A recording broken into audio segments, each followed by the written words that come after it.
What's crackin', lady? The one lady that watches the channel? And gentlemen, let's talk about time travel.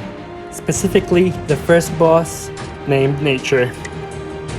So this is a warrior class boss, so take up precise strikes for your first talent for your main carry.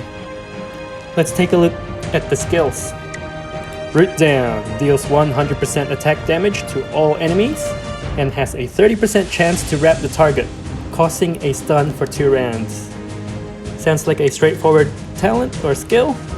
Chitin has Enchanted Skin with extremely high armor defense. Enchanted Skin takes an additional 100% damage when taking crit damage. This is why characters who are built around crit and crit damage do so well against this boss, which explains why Toko and Forest of Avatar do extremely well against it. Third skill, Enchanted Skin. Basic attacks deal 200% attack damage to front row targets. So you gotta make sure your front row has enough HP and armor to not get deleted out of existence. So now let's take a look at what characters to use for each role.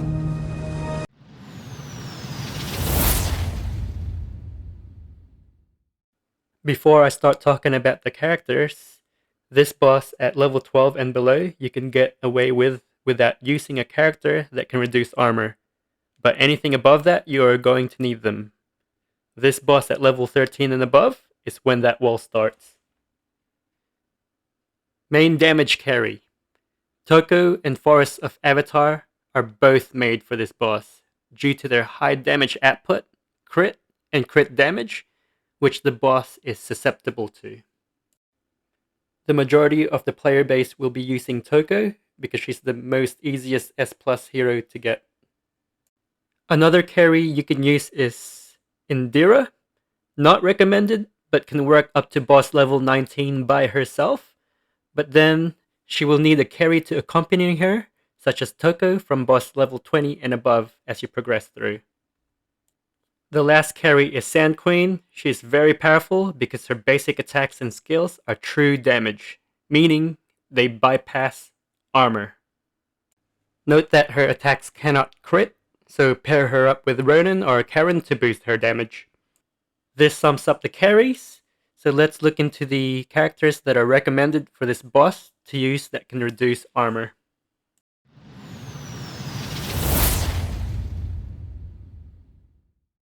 The general rule for your debuffers is, as long as the character cannot be one-shot, you are gold. So you can get away with an Epic Plus character all the way up to boss level 18-19 as you progress. Sally is the best to use due to her consistency in reducing the boss's armor, but with Houston, you are left the chance for her attack to activate to reduce armor when an ally attacks. Having a character that can increase damage taken by the enemy is essential to buffing up your carries. Ronin is recommended in the team, and I used him as an Epic Plus all the way up to boss level 19. Karen has a skill that any enemy she aims at will receive 40% more damage taken at max level. This skill stacks! Pair her up with Ronin and you will have a beast of a carry, single target. She isn't so useless after all, so don't use her for food.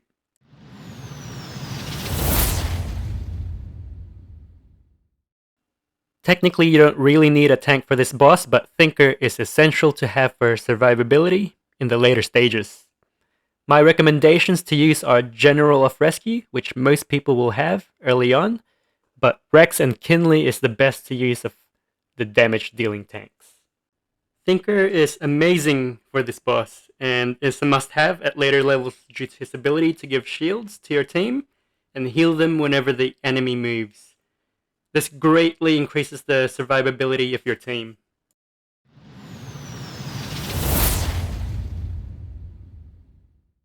Let's look at the supports. Einstein is good to use at earlier levels of the boss, so to keep your lower awakened characters alive, for example an Epic Plus Ronin, so he can debuff the boss more. Aphra is essential to have to keep your character's HP full, and she makes a great pair with Thinker.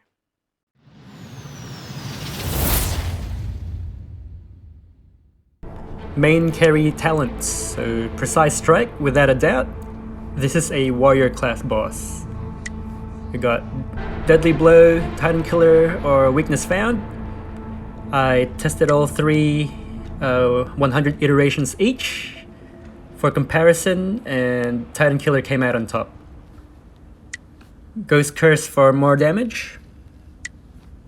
Death Gaze versus Rush Offense. Death Gaze on my testing came out on top, not by a large margin, but higher than Rush Offense. Rush Offense can still come out better, especially if you're trying to progress through the boss for your first kill. So to give you an example, the boss has a bit of HP left, and your team is mostly dead, and you need that Toko to proc Sakura's Slash to finish it off, or to get it close to death, for your last living characters to finally kill that boss. Talents for tanks that can do a lot of damage. Use the same talents as a main carry. For debuffers, Precise Strike and Titan Killer. For this one, it's either Overprotection, Ghost Curse, and Fearless Persistence. Overprotection works only if you're getting overhealed. If not, just go Fearless Persistence for more survivability.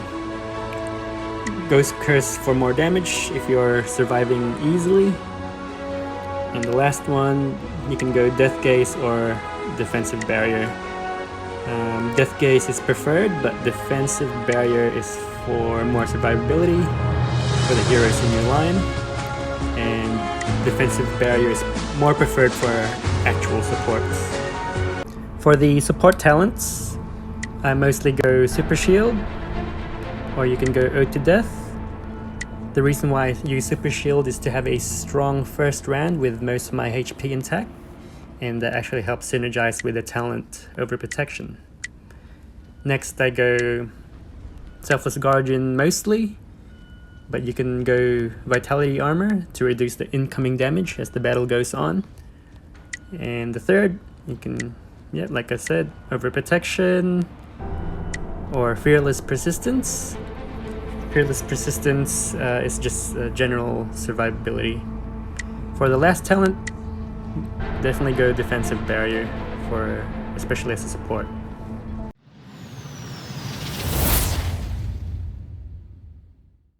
You'll probably find that you will have characters that are low awakening, especially as a free-to-play player, and they're beneficial against this boss, like my Epic Plus Ronin, for example. So the way I helped him survive longer so that he can stack as many skilled debuffs as possible is that I gave him equipment that was fully enhanced with lots of HP. I gave him the tanking artifact named Divine Prayer over here, that one. I gave him Stigmatus with HP and armor. I paired him with Einstein so that he can revive and stack the debuff even more. I was able to get him past level 19 as shown. Where is he? There. I cannot get him past level 20 because he just gets one shot, so that is the peak where you can get your Epic Plus to. Currently stuck at level 20. I have the damage, but I don't have the survivability. My Thinker is just too low at Legendary Plus. He basically gets one shot, so he is my next focus to level up.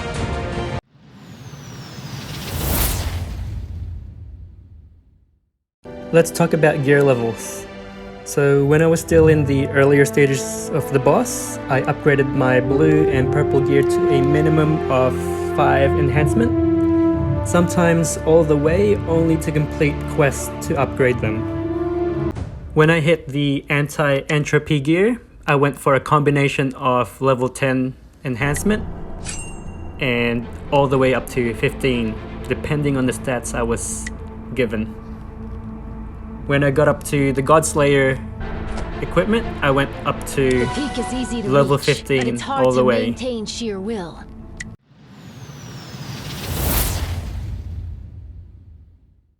So, which spaceship should you use? Samurai is the best, hands down, out of the 3 against this boss or any single target fight. Otherwise, you can use either ship until then. Personally, I used the Restore ship here while I was leveling up and progressing through the game, up until I unlocked the Black Samurai. That's all for this guide. Time travel, nature boss. Thanks for watching my current favorite game, X-Hero. Silver Flash!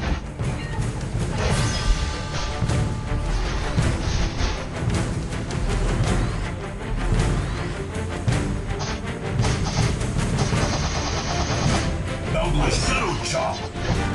Riot treatment. Big. Devoured by Storm!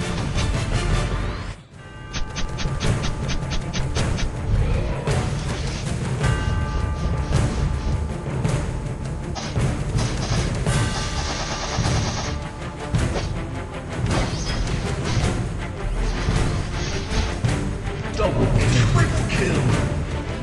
Swift Shadow!